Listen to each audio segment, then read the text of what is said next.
Hello guys, welcome back to our channel. ఈరోజు మనతో ఉన్నారు స్టాక్ మార్కెట్ అనలిస్ట్ అయిన సుందరరామ్ రెడ్డి గారు. సార్తో మాట్లాడదాం. నమస్కారం సార్. నమస్తే అండి. రీసెంట్గా ఆర్బీఐ గవర్నర్ రిలీజ్ చేసిన ఒక ప్రెస్ స్టేట్మెంట్ ఏంటి అంటే, బ్యాంక్ డిపాజిట్స్ అనేవి ఉండే కొద్దీ చాలా డ్రాస్టిక్గా తగ్గిపోతూ వస్తున్నాయి. మెయిన్గా ఇలా జరిగితే ఇన్ ఫ్యూచర్ లిక్విడిటీకి చాలా ప్రాబ్లం అవుద్ది, ఇది దేశ ఆర్థిక వ్యవస్థను దెబ్బతీసే ఛాన్సెస్ ఉన్నాయి అని ఒక పెద్ద స్టేట్మెంట్ రిలీజ్ చేయడం జరిగింది. దీనికి డైరెక్ట్లీ ప్రొపోర్షనల్గానే ఇదంతా ఎక్కడికి వెళ్తుందంటే మ్యూచువల్ ఫండ్స్లోకి వెళ్ళి ఇన్వెస్ట్ చేస్తున్నారు జనాలంతా కూడా అని చెప్పేసి కూడా ఒక న్యూస్ కనిపిస్తూ ఉంది. నిజంగా మ్యూచువల్ ఫండ్లోకి అంత ఇన్వెస్ట్మెంట్స్ పెరిగి ఉన్నాయా? రెండోది, ఎంత డ్రాస్టిక్ చేంజ్ బ్యాంక్ డిపాజిట్మెంట్లో జరిగితే ఏంటి పరిస్థితి? సో బేసికల్గా మనం డేటా కనుక చూసుకున్నట్టయితే బ్యాంక్ డిపాజిట్స్ 2014తో కంపేర్ చేసినప్పుడు 2024 కల్లా అండ్ ఆల్మోస్ట్ ఇయర్లీ 10% చొప్పున పెరుగుతూనే ఉన్నాయండి. మనం అంటే గవర్నర్ స్టేట్మెంట్ ఇచ్చినంత డ్రామాస్టిక్ ఏం పట్టలేదు, కానీ బట్ ఓవరాల్ గ్రోత్ అయితే 10% ఉంది. కానీ వాటితో కంపేర్ చేసుకున్నప్పుడు మ్యూచువల్ ఫండ్ గ్రోత్ 22% ఉంది. ఓకే, అంటే బ్యాంక్ డిపాజిట్స్తో పోల్చుకుంటే మ్యూచువల్ ఫండ్స్లో సో మ్యూచువల్ ఫండ్స్ 2014లో 100 బిలియన్స్ ఉండేది. 2024 జూన్కి వచ్చేసరికల్లా 734 బిలియన్ అయినాయి. అంటే ఆల్మోస్ట్ గ్రోత్ ఎంత అంటే ఇయర్లీ 22% చొప్పున గ్రోత్ ఉంది. అందులో పర్టికులర్గా ఈక్విటీ మ్యూచువల్ ఫండ్స్ అయితే అండ్ 2014లో 33 బిలియన్స్ ఉండేది, అది కాస్త 332 అయింది. అంటే 25 CAGR చొప్పున పెరుగుతుంది లాస్ట్ 10 yearsలో ఈక్విటీ మ్యూచువల్ ఫండ్స్ అనమాట. దాని మీనింగ్ ఏంటంటే గ్రోత్ ఒకప్పుడు మ్యూచువల్ ఫండ్స్ వాటా 3% ఉండేది, ఇప్పుడు 13% అయింది. 10 years కల్లా 3% ఉండే ఈక్విటీ మ్యూచువల్ ఫండ్స్ వాటా కాస్త ఇప్పుడు 13%. చాలా స్పీడ్గా పెరుగుతుంది అనుకుంటే ఎక్కువ ఏది మ్యూచువల్ ఫండ్ ఇన్వెస్ట్మెంట్స్ అనమాట. సో దానివల్ల ఏంటంటే లాస్ట్ 10 years యావరేజ్ చేంజ్ చూసుకుంటే బ్యాంకింగ్లో ఉన్న డిపాజిట్స్ ఏమో 2.8 times పెరిగింది, 2.8 times. And total mutual fund industry ఏమో 7.4 times పెరిగింది లాస్ట్ 10 yearsలో. ఈక్విటీ మ్యూచువల్ ఫండ్స్ ఏమో 10x పెరిగింది. సో న్యాచురల్ బ్యాంక్స్తో పోల్చుకుంటే ఇది 5 times స్పీడ్గా పెరుగుతుంది అనమాట. సో దానివల్ల ఏంటంటే ఈ రాను బ్యాంకులో డిపాజిట్స్ చేసే వాళ్ళు తగ్గిపోతున్నారు, ఎక్కువ మనీ ఈక్విటీకి వెళ్ళిపోతుంది, మ్యూచువల్ ఫండ్స్కి వెళ్ళిపోతుందని చెప్పేసి లిక్విడిటీ కరెన్సీ వచ్చే ఛాన్స్ ఉంది ఫ్యూచర్లో. ద్వారా ఏంటంటే ఇండస్ట్రీకి తక్కువ రేటుకి డబ్బులు దొరకడం కష్టం వద్దని చెప్పేసి ఆయన ఆందోళన వ్యక్తం చేశారు అనమాట. యాజ్ ఏ ఆర్బీఐ గవర్నర్గా బ్యాంకింగ్ యొక్క మంచి బాగోగులు చూసుకోవటం అనేది ఆయనకు అవసరం కాబట్టి స్టేట్మెంట్ ఇట్లా అర్థం ఉంది. కానీ 2024లో కూడా ఇన్ఫ్లేషన్ 6% ఉన్న ఈ రోజుల్లో కూడా ఇంకొల్లో బ్యాంకుల్లో పెట్టి ఏం చేద్దామనండి. అందుకని బ్యాంకు డిపాజిట్లు అందరికి సూట్ అవ్వవు.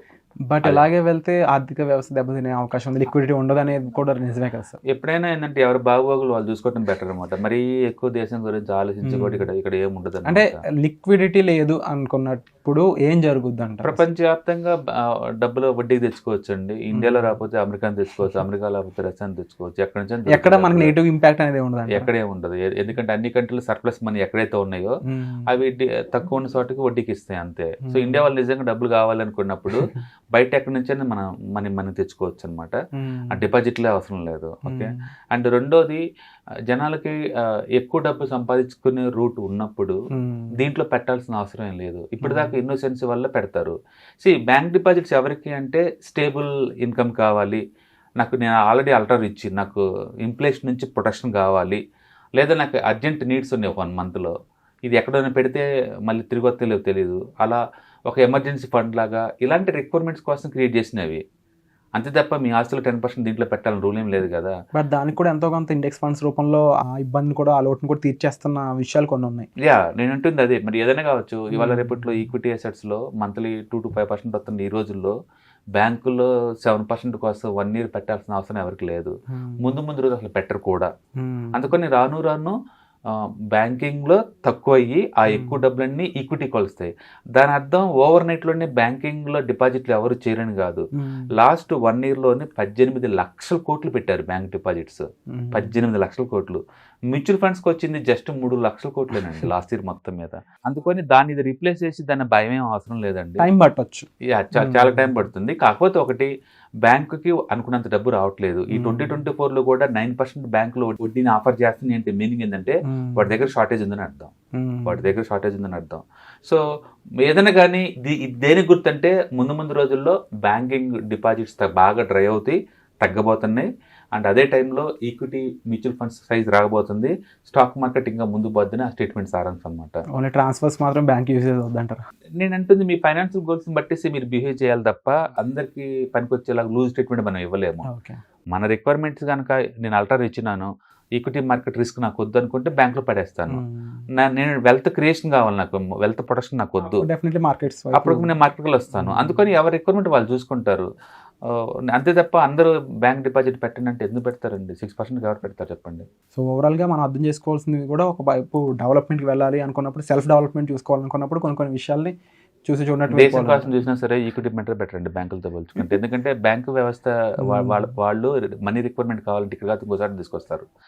నిజంగా ఇండస్ట్రీ డిమాండ్ ఆ రేంజ్లో కనుకుంటే వాళ్ళు వడ్డీ రేట్లు పెంచితే ఎక్కువ మంది డిపాజిట్ చేస్తారు. ఆఫ్ కోర్స్, అంటే 12% 13% రీచ్ అయ్యే స్కోప్ ఉందంటారా? ఇప్పుడు 9% ఇచ్చే బ్యాంక్స్ ఉన్నాయి 2024 జూన్ లో కూడా. 12-13 రీచ్ అయ్యే స్కోప్ ఉందంటారా? క్రెడిట్ గ్రోత్ వస్తే వస్తాయి. అవతల ఇండస్ట్రీ గ్రోత్ డిమాండ్ చేస్తుంది అనుకోండి, వీళ్ళు కూడా మన దగ్గర నుంచి రైజ్ చేస్తారు. ఇంట్రెస్ట్ రేట్స్ పడే ఛాన్స్ తప్ప పెరిగే ఛాన్స్ లేవండి. ఎందుకంటే అమెరికాలో ట్రంప్ కానీ గెలిచారు అనుకోండి, ఇంట్రెస్ట్ రేట్స్ డ్రాప్ చేస్తారు. అక్కడ డ్రాప్ అయింది అనుకోండి, వరల్డ్ వైడ్ డ్రాప్ అవుతూ ఉంటాయి. కాబట్టి ఇంట్రెస్ట్ రేట్స్ పెరిగేదానికన్నా కూడా డ్రాప్ అయ్యే ఛాన్సే ఎక్కువ ఉన్నాయన్నమాట. అయితే వీళ్ళ దగ్గర అంత డబ్బు లేదు అని అన్నట్టు అనమాట వాళ్ళు. దాన్ని మనం ఒక ఇండికేషన్లా తీసుకోవాలి తప్ప సీరియస్గా బ్యాంకుల దగ్గర డబ్బులు ఇవ్వనేం కాదనమాట. Okay. So RBI governor warning ఇచ్చింది ఏంటంటే, జనాల హ్యాబిట్స్ చేంజ్ అవుతున్నాయి, టూ మచ్ ఈక్విటీ కల్చర్స్కి వెళ్తున్నారు, అది లాంగ్ టర్మ్ పాయింట్ ఆఫ్ లో సొసైటీకి రిస్క్గా తయారవుతుంది, కాబట్టి కొంత కన్జర్వేటివ్గా ఉంటే బెటర్ అని ఆ ఉద్దేశం అనమాట. అంతే తప్ప మీరందరూ ఖచ్చితంగా బ్యాంకులో పెట్టండి అని కాదు. అండ్ ఓవరాల్గా ఈ సిచ్యుయేషన్స్ కూడా క్లారిటీ అనేది చాలా డిఫరెంట్గా ఉంది. ఎందుకంటే డెఫినెట్లీ దేశం కంటే కూడా మనం ఇంపార్టెంట్. ఎందుకంటే మనం బతుకున్నాం. ఎండ్ ఆఫ్ ది డే మనం సఫర్ అవుతుంది, నువ్వు అక్కడే సఫర్ అవుతుంది, వేరే వాళ్ళు సఫర్ అవ్వరు. నీ బాధలు ప్రపంచ బాధలు గానే కాదు, మనం శ్రీశైలం కాదు. సో అంటే ఇన్ ప్రాక్టికల్ రియాలిటీని అర్థం చేసుకొని నువ్వు హెల్దీగా లేకపోతే ప్రపంచం హెల్దీగా ఉండదండి, నువ్వు బలంగా లేకపోతే ప్రపంచం బలంగా ఉండదు. అందుకని ముందు మనం మనకి ఫైనాన్షియల్ ఫ్రీడమ్ రావడం చాలా ఇంపార్టెంట్. పీస్ ఆఫ్ మైండ్తో గడపాలి అంటే, ఆ పీస్ ఆఫ్ మైండ్ నీకు కావాలంటే, ఫైనాన్షియల్ ఫ్రీడమ్ కావాలంటే, ఎవరు పర్సనల్ గోల్స్ వాళ్ళు డిఫైన్ చేసుకొని ఎంత మనీ కావాలి, ఎంత స్పెండ్ చేయాలి, అందులో ఎంత మనీ రావాలని క్లారిటీ తెచ్చుకోవాలా. అంతేగాని దేశం కోసం అని చెప్పేసి నువ్వేం చేయలేదు. ఎవరి బతుకులు చూసుకుంటే అందరూ హ్యాపీగా ఉంటే దేశం కూడా హ్యాపీగా ఉంటుంది. అందుకని మనం సాక్రిఫైస్ చేసేసి పక్కన చేయాల్సిన అవసరం లేదు. కాబట్టి ఎవరికి వాళ్ళే ప్లాన్ చేసుకొని ఫైనాన్షియల్ ఫ్రీడమ్ తెచ్చుకోవడం చాలా బెటర్. ఇక్కడ ఇష్యూ ఏంటంటే, ఇన్నోసెంట్ పీపుల్, రూరల్ ఇండియా వాళ్ళే ఎక్కువ బ్యాంక్ డిపాజిట్ చేస్తారు. ఎవరైతే నీడీ అనుకుంటే వాళ్ళకి ఏమొస్తుందండి, ఏం రాదు. ఇన్నోసెన్స్ ఒక్కటే అనమాట. బట్ దాని అర్థం బ్యాంకులు ఏదో చేస్తున్నాను కాదు, సర్ప్లస్ అమౌంట్ ఎక్కడ పెట్టాలి వాళ్ళకి ఏం తెలియదు. సో బ్యాంక్స్ వాళ్ళకి ఈజీ రూట్ అనమాట. అందుకని బ్యాంక్స్ వాళ్ళకి ఆఫర్ చేస్తారు. ట్రెడిషనల్ ప్రాసెస్ కాబట్టి వాళ్ళకి సేఫ్టీ దొరుకుతుంది. తక్కువైనా పర్లేదు, వస్తుంది కదా. పల్లెటూరులో ఇన్ఫ్లేషన్ పెద్దగా ఏమి ఉండదండి.